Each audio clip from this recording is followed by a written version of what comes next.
السلام علیکم ورحمۃ اللہ وبرکاتہ۔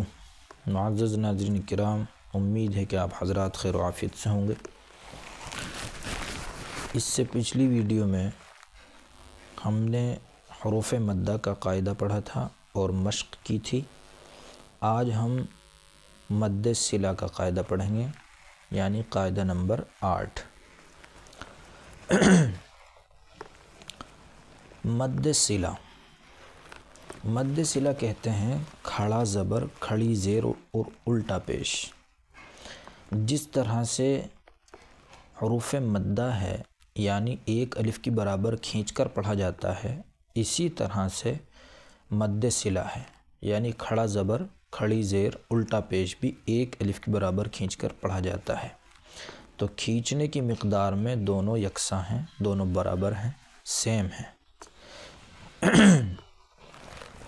دیکھیے شروع کرتے ہیں۔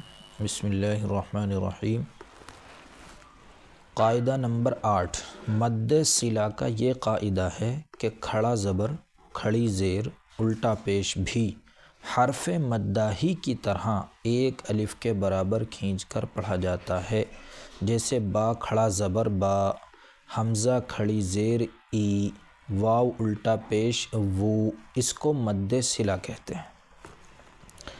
یہ جو نوٹ کے اندر بات لکھی ہوئی ہے، یہ ایک اتنی ضروری بات نہیں ہے کہ جس کو یاد کرنا ضروری ہو، بلکہ اس کو یاد کر کے اور ذہن الجھ سکتا ہے، تو اس لیے ہم اس کو چھوڑ دیتے ہیں۔ چلیے مشق کی طرف چلتے ہیں۔ تختی نمبر 9، مد صلہ کی مشق۔ مد صلہ یعنی کھڑا زبر، کھڑی زیر اور الٹا پیش۔ با کھڑا زبر با، آپ سے معلوم کیا جائے گا کہ با میں کون سا قاعدہ ہو رہا ہے، تو آپ کہیں گے مد صلہ کا۔ کیوں؟ اس لیے کہ با پر کھڑا زبر آیا ہوا ہے، لہٰذا یہ ایک الف کے برابر کھینچ کر پڑھا جائے گا۔ یہ بھی کہہ سکتے ہیں لہٰذا یہ حرف مدہ کی طرح ایک الف کے برابر کھینچ کر پڑھا جائے گا، جیسے با۔ یا کھڑا زبر یا میں کون سا قاعدہ ہوگا؟ مد صلہ کا۔ کیوں؟ اس لیے کہ یا پر کھڑا زبر آیا ہوا ہے، لہٰذا یہ حرف مدہ کی طرح ایک الف کے برابر کھینچ کر پڑھا جائے گا، جیسے یا کھڑا زبر یا۔ آگے ہے را کھڑا زبر را، کون سا قاعدہ ہوگا؟ مد صلہ کا۔ کیوں؟ اس لیے کہ را پر کھڑا زبر آیا ہوا ہے، لہٰذا یہ حرف مدہ کی طرح ایک الف کے برابر کھینچ کر پڑھا جائے گا۔ تو اسی طرح سے ہم یہ پوری مشق کریں گے۔ آگے دیکھتے ہیں۔